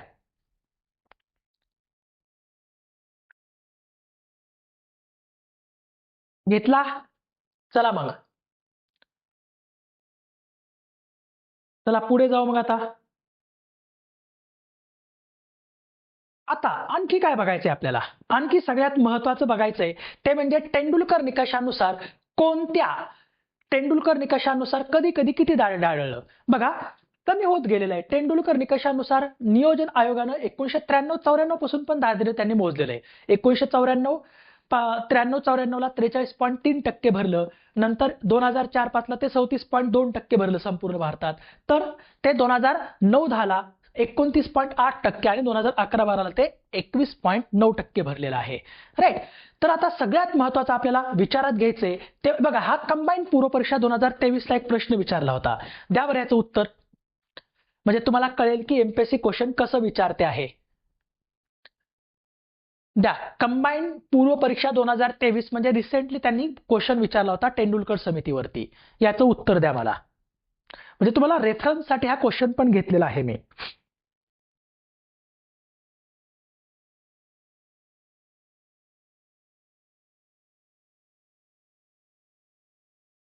बरोबर आहे, सगळ्यांनी एकदम बरोबर उत्तर दिलं. बरोबर उत्तर दिलं सगळ्यांनी. काय हो, खालील निकषांच्या आधारे 2011-12 या वर्षासाठी नियोजन आयोगाने दारिद्र्यरेषा निश्चित केली. तेंडुलकर मेथॉडॉलॉजी त्यांनी यूज केलेली होती आणि ती दरोडे उत्पन्न प्रति महिना ग्रामीण भागासाठी 816 रुपये तर शहरी भागासाठी 1000 रुपये विचारात घेतलेलं आहे. हे 47 आणि 32 रुपये 11-12 मध्ये विचारात घेतलेलं नाही. 47 आणि 32 रुपये जे आहे ते 47 आणि 32 रुपये ग्रामीण भागासाठी 47 नाही, ते नियोजन आपली जी रंगराजन समिती आहे ना, तर ती पुढे बघायची आपल्याला. रंगराजन समितीच्या निकषानुसार ग्रामीण भागासाठी 32 रुपये तर शहरी भागासाठी 47 रुपये विचारात घेतले होते. राईट, त्याच्यामुळे हे चुकीचं आहे. आणि खर्चाची पातळी पण तुम्हाला सांगितलेली आहे पूर्णपणे.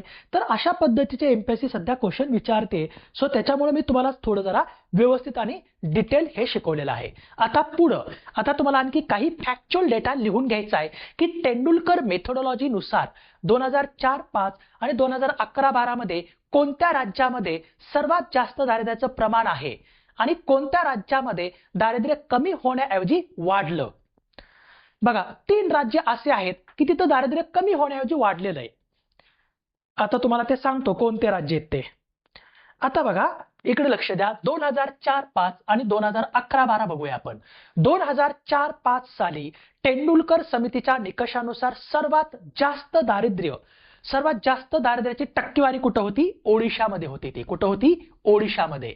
ती कुठं होती? ओडिशामध्ये 57.2%. तर ओडिशानंतर कुणाचा क्रमांक लागतो? ओडिशानंतर लागतो बिहारचा क्रमांक लागतो. ओडिशानंतर बिहार नंतर छत्तीसगड नंतर झारखंडचा क्रमांक लागतो. ओडिशा, बिहार आणि छत्तीसगड इथं दारिद्र्याचं प्रमाण 2004-05 मध्ये सर्वात जास्त होतं. पण 2011-12 मध्ये जर बघितलं, 2011-12च्या निकषानुसार तेंडुलकर मेथोडॉलॉजीनुसार जर बघितलं तर सर्वात जास्त दारिद्र्याचं प्रमाण कुठं होतं?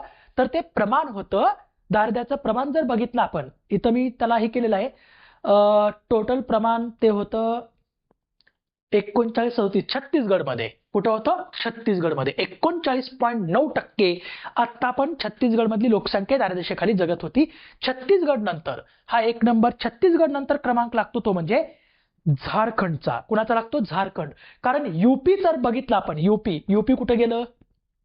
हे बघा, उत्तर प्रदेश 29.4% आलं होतं, पण झारखंड मध्ये 37% एवढी पॉवर्टी आढळलेली आहे. झारखंडमध्ये 37%. तर महाराष्ट्रामध्ये 2004-5 ला 38.1% आणि 2011-12 ला 17.4% एवढी पॉवर्टी आढळली होती. आता आणखी काय लक्षात घ्यायचंय तुमच्या, तर 2004-5च्या तुलनेत 2011-12 मध्ये 3 राज्य असे आहेत जिथली पॉवर्टी किंवा दारिद्र्य कमी होण्याऐवजी वाढलेलं आहे.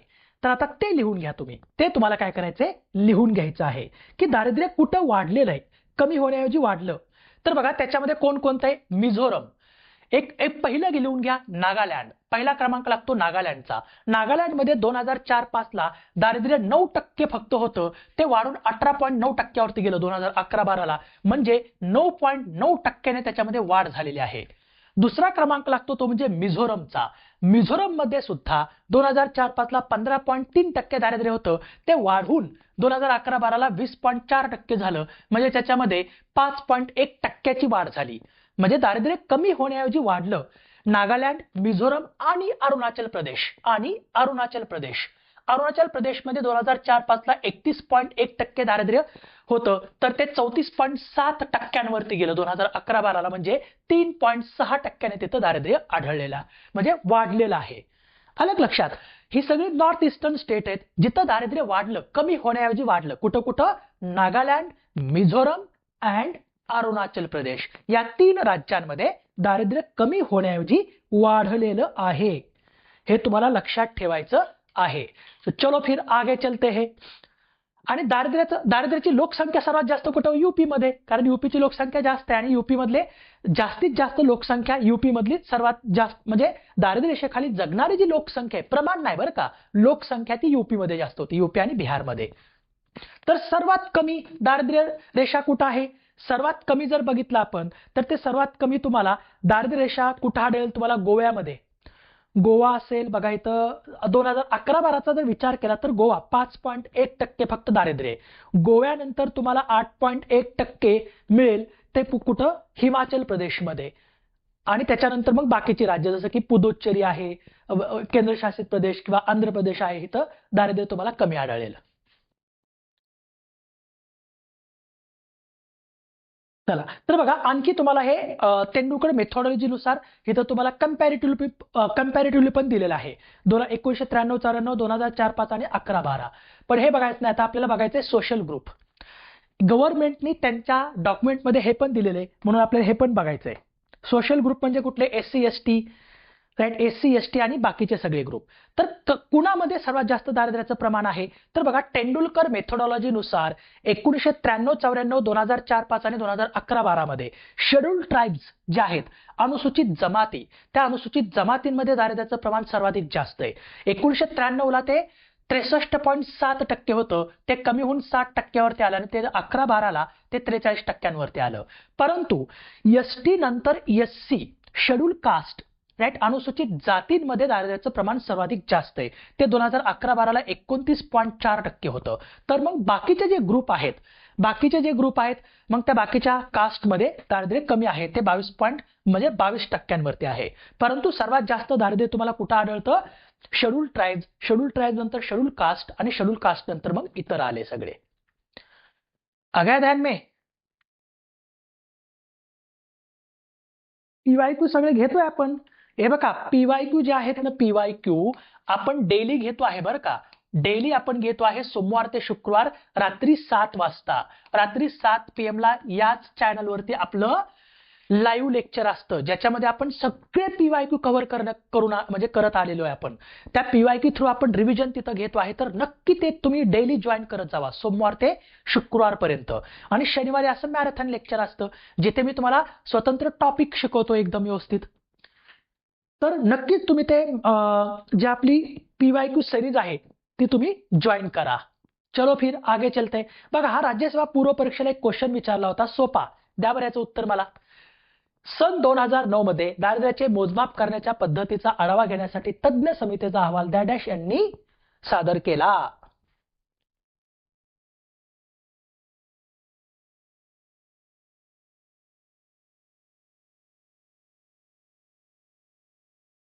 सर PSI ची मुलाखत, ओके, PSI ची एक्झाम झाल्यावर मुलाखत किती दिवसानंतर असते?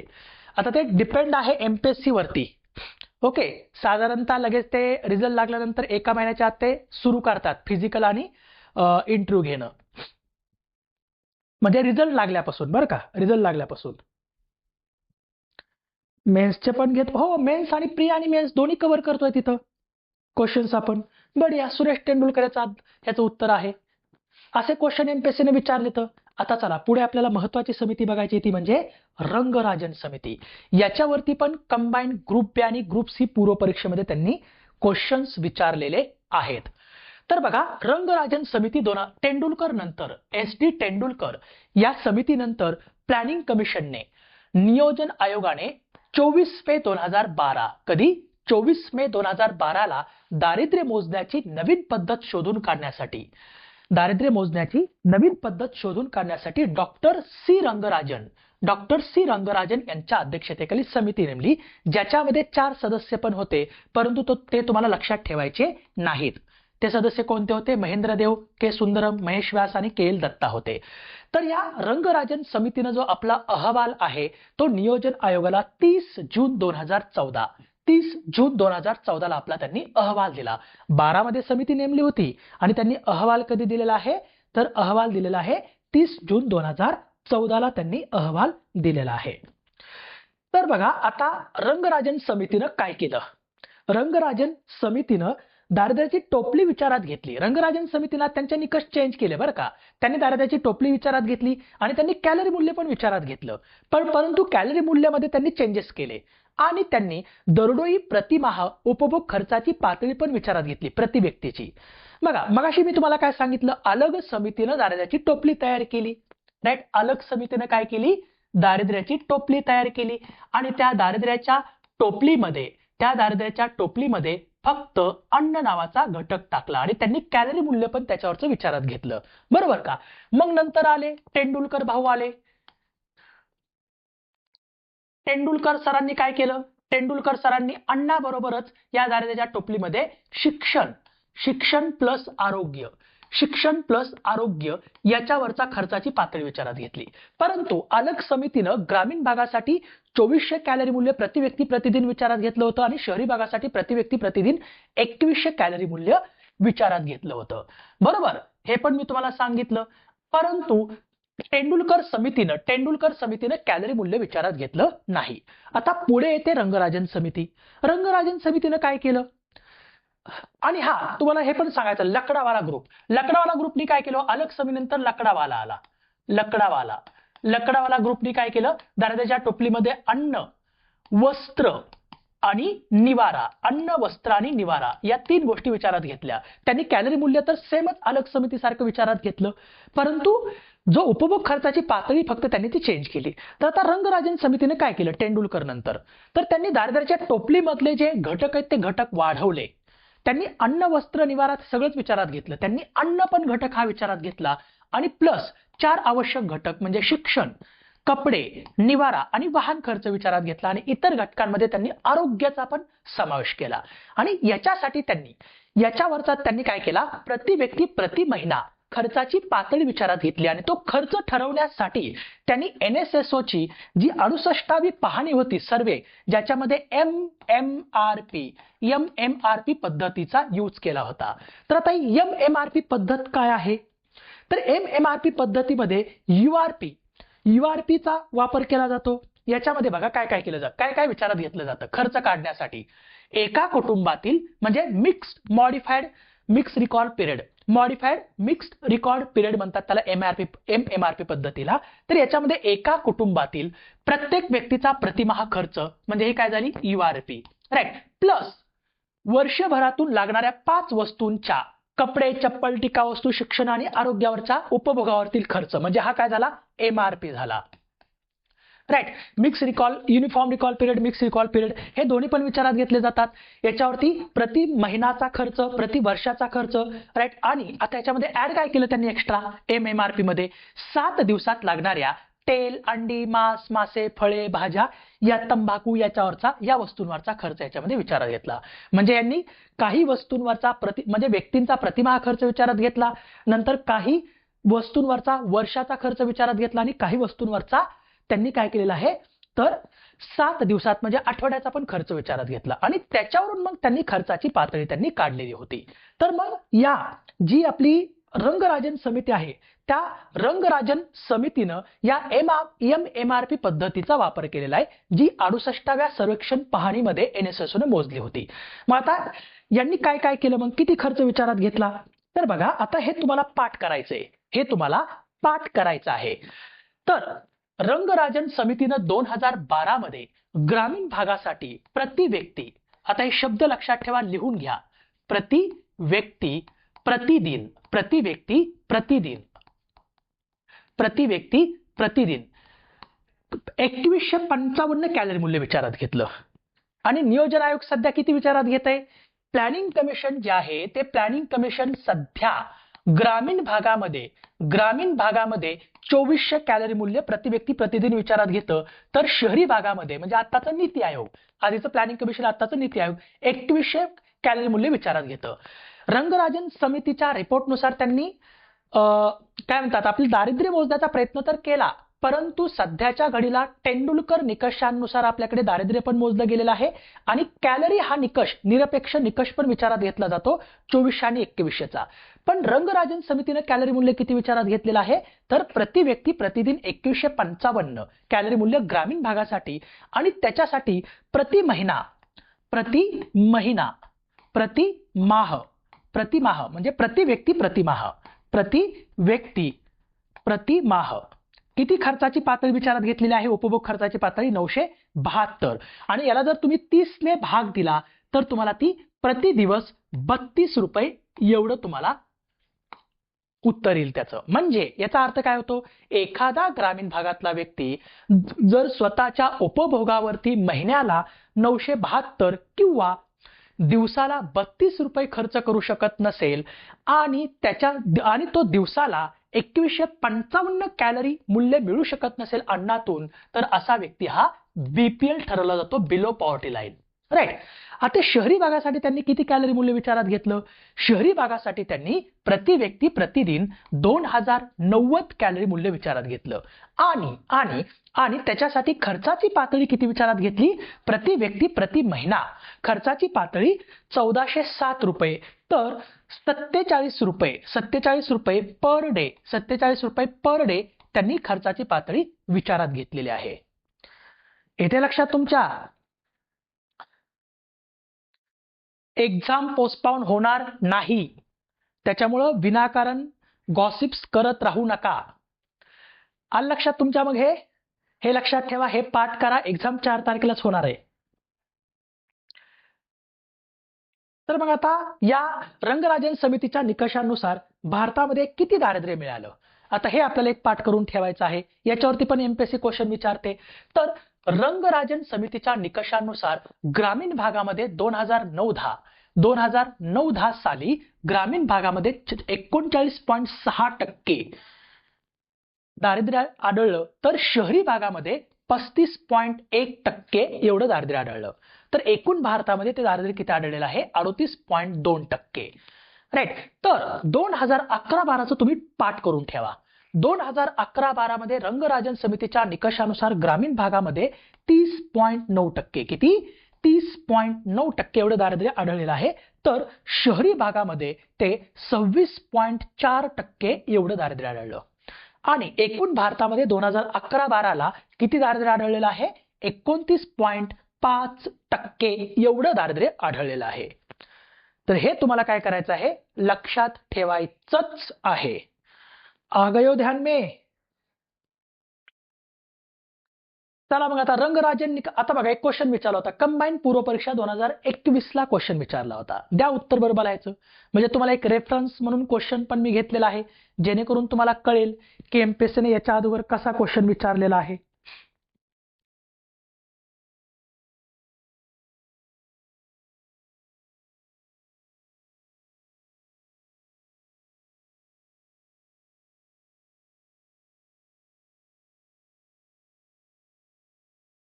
बढिया. आता असे क्वेश्चन कसे सोडवायचे बघा, ह्यांनी काय म्हटलंय, रंगराजन कमिटी 2014 म्हणजे त्यांनी अहवाल 14 मध्ये दिलाय ना, नुसार सन 2011-12 साठी ग्रामीण व शहरी, आता यांनी सिक्वेन्स कसा दिलेला आहे, ग्रामीण आणि शहरीचा सिक्वेन्स दिलेला आहे. भागासाठी दारिद्र्याची व्याख्या ही दरडोई डॅश अशी निश्चित करण्यात आली. ग्रामीण भागासाठी 32 रुपये तर शहरी भागासाठी 47 रुपये. कधी कधी एमपीएससी तुम्हाला काय करेल, कधी कधी एमपीएससी तुम्हाला समजा त्यांनी चौथा ऑप्शन असा दिला, समजा 47 आणि 32, तर हे चुकीचं राहील आणि हे बरोबर राहील का, कारण क्वेश्चन मध्ये सिक्वेन्स ग्रामीण नंतर शहरी दिलंय, म्हणून ग्रामीणचं अगोदर निवडायचं मग शहरीचं, इथं शहरीचं अगोदर दिलंय ग्रामीणचं. मग कधी कधी असा पण क्वेश्चन विचारते एमपीएससी, म्हणून तुम्हाला हे चेंजेस करून सांगितले. आलं लक्षात.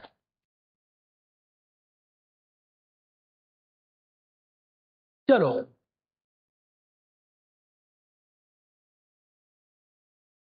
पुढे जाऊ. बघा आणखी एक क्वेश्चन, राज्यसेवा पूर्व परीक्षा 2023 ला तोच क्वेश्चन त्यांनी विचारला.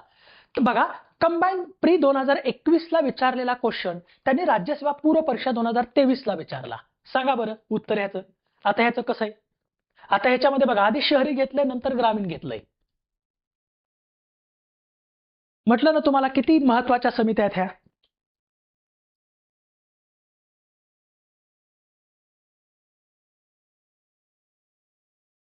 बरोबर आहे, याचं उत्तर 2 येणार आहे. शहरी भागासाठी किती हो, 47 रुपये आणि ग्रामीण भागासाठी प्रति दिवस 32 रुपये. बरोबर. तर बघा इथं 47 रुपये आणि 32 रुपये घेतली, तर महिन्याची किती घेतली हो, महिन्याची ग्रामीण भागासाठी महिन्याची किती घेतली आणि शहरी भागासाठी महिन्याची किती घेतली,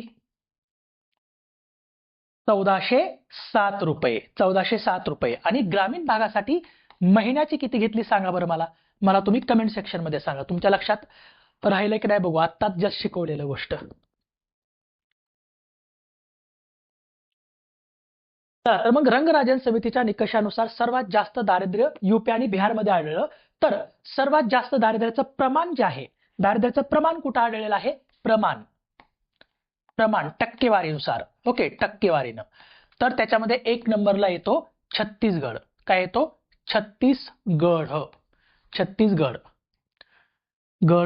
ओके छत्तीसगड. दुसरा लागतो मणिपूरचा क्रमांक लागतो, दुसरा मणिपूर आणि तिसरा क्रमांक लागतो ओरिसाचा, ओरिसा.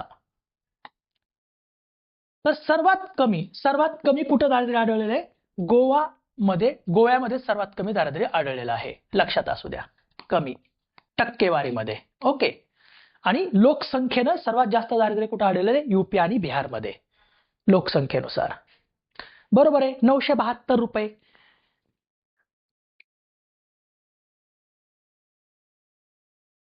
चलो फिर आगे चलते हैं. आता इथं मी थोडं कंपॅरेटिव्हली दिलेलं आहे, आलग आणि लकडावाला, तेंडुलकर आणि रंगराजन. तरी पण एकदा आपण रिवाइज करू. बघा आलग आणि लकडावाला यांनी काय केलं होतं, ग्रामीण दारिद्र्य रेषा किती ठरवली होती, 2011-12ची बरं का, 2011-12ची बघू आपण.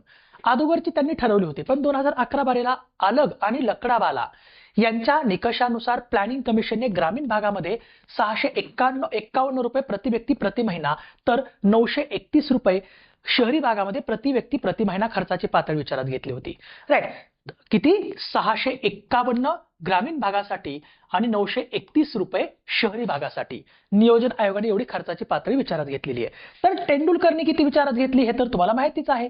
11-12 मध्ये 816 रुपये प्रति व्यक्ती प्रति महिना 2012 साठी आणि शहरी भागातील व्यक्तीसाठी 1000 रुपये प्रति व्यक्ती प्रति महिना. तर रंगराजन समितीने किती विचारात घेतली, 972 रुपये ग्रामीण भागासाठी प्रति व्यक्ती प्रति महिना तर शहरी भागातील व्यक्तीसाठी 1407 रुपये प्रति व्यक्ती प्रति महिना.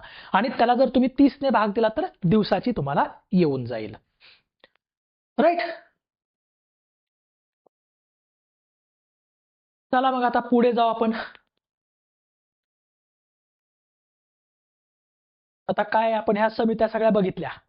ओके, समित्या बघितल्या. एक दारिद्र्य निर्मूलनासाठी एक त्रिआयामी दृष्टिकोन पण गव्हर्नमेंटने राबवला होता. तो त्रिआयामी दृष्टिकोन कोणता आहे फक्त सांगून देतो तुम्हाला. वृद्धी आधारित दृष्टिकोन, राईट. वृद्धी आधारित म्हणजे काय, किंवा आर्थिक वृद्धीला जास्त चालना द्यायची, त्याच्यामुळं उद्योग क्षेत्र, सेवा क्षेत्राची चांगली वृद्धी होईल आणि त्याच्यामुळं ते ट्रिकल डाऊन सिद्धांतानुसार ते खालच्या उत्पन्न गटातील लोकांपुढे झिरपलते, म्हणजे त्यांना रोजगार मिळेल आणि त्यांचं दारिद्र्य दूर होईल. दारिद्र्य निर्मूलनाचे कार्यक्रम, राईट, याच्या थ्रू पण दारिद्र्य निर्मूलन होऊ शकतं. आणि किमान मूलभूत सुविधा, मिनिमम बेसिक अम्युनिटीज, ज्याच्यामध्ये ज्या लोकांना व्यवस्थित अन्नधान्य मिळत नाही, ज्यांना रोजगार व्यवस्थित मिळत नाही किंवा कमी रोजगार मिळतो, त्याच्यामुळे त्यांना अन्नधान्य, शिक्षण, आरोग्य, पाणी पुरवठा सगळा केला जातो. जसं पीडीएस सिस्टमद्वारे, रेशन दुकानाद्वारे अन्नधान्य त्यांना दिलं जातं, किंवा जो अन्न सुरक्षा कायदा आहे त्या अन्न सुरक्षा कायद्याअंतर्गत पण काय केलं जातं, अन्नधान्य दिलं जातं. तर हा दारिद्र्य निर्मूलनाचा त्रिआयामी दृष्टिकोन होता, लक्षात असू द्या. चला मग आता काय करायचं आपल्याला, आता आपले दारिद्र्याच्या सगळ्या समित्या संपलेल्या आहेत. ओके. दारिद्र्याचे इवन दारिद्र्य निर्मूलनासाठी पुढचं म्हणजे एक पण आणखी तुम्हाला एक सांगून ठेवतो की दारिद्र्याची समग्र व्याख्या बनवणे, दारिद्र्य निर्मूलन करणे, त्याचा आराखडा तयार करणे आणि दारिद्र्य निर्मूलनासाठी योजना आणि धोरणं सुचवणे, याच्यासाठी मार्च 2015 मध्ये नीती आयोगानं डॉक्टर अरविंद पनगारिया यांच्या अध्यक्षतेखाली एक कार्यदल बसवलेला होता. तर यांनी त्यांच्या अहवालामध्ये असं म्हटलं की दारिद्र्य निर्मूलनाचे उपाय त्यांनी सांगितले, जसं की रोजगारक्षम आर्थिक वाढ करा, कृषीचा विकास करा, दुसरी हरित क्रांती तुम्ही आणा, दारिद्र्य निर्मूलनाचे कार्यक्रम आणखी राबवा, MG नरेगा सारखे, आणि आता विकसित भारत रामजी आली, रोजगारक्षम उद्योग, आणि लोकांना त्यांच्या सबसिडी डायरेक्ट त्यांच्या बँक खात्यात जमा करा, म्हणजे डीबीटी, डायरेक्ट बेनिफिट ट्रान्सफर असं म्हटलं होतं त्यांनी. ओके. तर विद्यार्थी मित्रांनो, आय होप की तुम्हाला हे लेक्चर नक्कीच आवडलं असेल, नक्कीच त्याच्या तुम्ही नोट्स तयार केल्या असतील आणि जाता जाता तुमच्या मित्रमैत्रिणींना लेक्चर शेअर करा, जेणेकरून त्यांना पण याचा फायदा होईल. ज्यांनी कोणी चॅनलला सबस्क्राईब केलं असेल त्यांनी सबस्क्राईब करा, जेणेकरून असेच लेक्चर मी तुमच्यासाठी घेऊन येत राहील. Okay. So thank you so much, and तुम्हाला एक्झाम साठी खूप खूप शुभेच्छा. धन्यवाद.